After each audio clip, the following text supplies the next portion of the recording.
Good morning eight class. बेटे आज हम नाइन्थ बी के नेक्स्ट सम कर रहे हैं। Sum number 13। A motor boat goes downstream in a river and cover the distance between two coastal towns in 5 hours. कहते हैं एक मोटर बोट अगर पानी के बहाव की दिशा में जाती है तो वो दो टाउन्स के बीच की जो डिस्टेंस है वो 5 आवर्स में कंप्लीट करती है। It covers this distance up stream in 6 hours. अगर वो पानी के बहाव के उल्ट दिशा में जाती है तो वो डिस्टेंस 6 आवर्स में कंप्लीट करती है। If the speed of stream is 2 kilometre per hour. अगर स्ट्रीम की जो स्पीड है वो 2 किलोमीटर पर आवर है तो find the speed of boat in still water. तो स्टिल वाटर खड़े पानी के अंदर बोट की स्पीड हमें फाइंड आउट करनी है। तो देखिए सबसे पहले हम मान लेते हैं let the speed of steamer in still water. जो हमें पूछा गया है हमें उससे लेट कर लेते हैं एक्स। खड़े पानी के अंदर स्टीमर की स्पीड कितनी है, x किलोमीटर पर आवर। और जो पानी का बहाव है वो किस स्पीड से जा रहा है, 2 kilometre per hour. Speed of stream 2 kilometre per hour. Speed down stream, देखिए दो स्पीड्स हैं। एक तो ये है हमारे खड़े पानी के अंदर जो स्टीमर की स्पीड है और दूसरी पानी की स्पीड। इन दोनों को प्लस कर दो तो स्पीड डाउन स्ट्रीम कितनी होगी, x+2। अगर हम पानी के बहाव की दिशा में जाएंगे तो दोनों स्पीड प्लस हो गई। अगर अपस्ट्रीम उल्ट दिशा में जाएंगे तो स्पीड्स क्या हो जाएंगी, -x-2। तो ये क्या आ गई, दोनों की स्पीड्स आ गई, डाउन स्ट्रीम एंड अपस्ट्रीम। अब डिस्टेंस कवर इन 5 hours while going down stream. अगर हम डिस्टेंस निकालनी है तो डिस्टेंस का फॉर्मूला होता है टाइम इंटू स्पीड। 5 घंटे में अगर हम पानी के बहाव की दिशा में जाते हैं तो हमारी डिस्टेंस कितनी है, टाइम कितना है 5 और स्पीड कितनी है x+2। Time into speed. Distance cover in 6 hour while going upstream. अगर हम उल्ट दिशा में जा रहे हैं तो अभी स्पीड कितनी है, स्पीड तो सेम ही है। अगर हम ए से बी टाउन में जाएं जब बी से ए टाउन में, दोनों के बीच की जो डिस्टेंस है वो क्या है, इक्वल है। तो इसमें क्या आ गई, टाइम इंटू स्पीड 6x-2।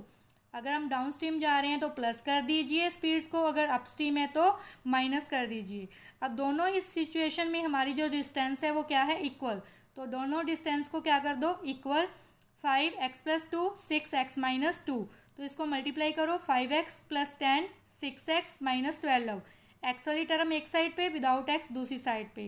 तो हमारी एक्स की वैल्यू क्या आ गई सॉल्व करने पर, 22 क्या आ गया, स्टील वाटर के अंदर स्टीमर की स्पीड। खड़े पानी के अंदर जो स्टीमर है उसकी स्पीड कितनी है, 22 किलोमीटर पर आवर। और दोनों टाउन्स के बीच की जो डिस्टेंस कितनी हो गई, टाइम कितना है 5 और स्पीड है स्टीमर की तो है, ये देखिए खड़े पानी के अंदर स्टीमर की है 22 और 2 क्या थी उसकी स्पीड पानी की, 2 किलोमीटर पर आवर। तो दोनों स्पीड्स कितनी होगी, 24 और डिस्टेंस कितनी होगी, 120 किलोमीटर। तो आई होप बेटे आपको ये सम समझ आ गया होगा। उससे नेक्स्ट सम आपने खुद ट्राई करना है। Sum number 15। The length of rectangle exceed its breadth by 9 centimetre. एक रेक्टेंगल की जो ब्रेथ लेंथ है वो ब्रेथ से 9 सेंटीमीटर अबव है। एक्सीड मतलब ज़्यादा। If the length and breadth are each increase by 3 centimetre the area of new rectangle will be 84 centimetre more than that of the given rectangle. अगर length और breadth 3-3 centimetre increase हो जाए तो नए rectangle का area दिए हुए rectangle से 84 सेंटीमीटर ज़्यादा है। नेचुरली ज़्यादा होगा, अगर लेंथ ब्रेथ इंक्रीज होगी तो एरिया भी क्या होगा, ज़्यादा होगा। तो हमें लेंथ ब्रेथ फाइंड करनी है और हमारे आंसर को चेक भी करना है। तो हम मान लेते हैं हमारी ब्रेथ कितनी है, x। तो लेंथ उससे 9 सेंटीमीटर ज़्यादा है, x+9। Area length multiply breath, x+9 into x² + 9x। तो आ गया ये हमारा एरिया दिए हुए रेक्टेंगल का। अब है ब्रेथ और लेंथ 3-3 सेंटीमीटर इंक्रीज हो गई तो ब्रेथ कितनी हो गई, xc x+3 और लेंथ कितनी होगी, x+9 + 3 x+12। तो नया एरिया कितना आ गया, लेंथ मल्टीप्लाई ब्रेथ। हमने इसमें ब्रेथ आगे लिखी है, इट्स नॉट कोई ज़रूरी नहीं है बेटे, आप ऐसे लिख सकते हैं, x+12 भी आप आगे लिख सकते हैं। हमने दोनों की मल्टीप्लाई ही करनी है तो सेम आंसर आएगा, x+3 x+12।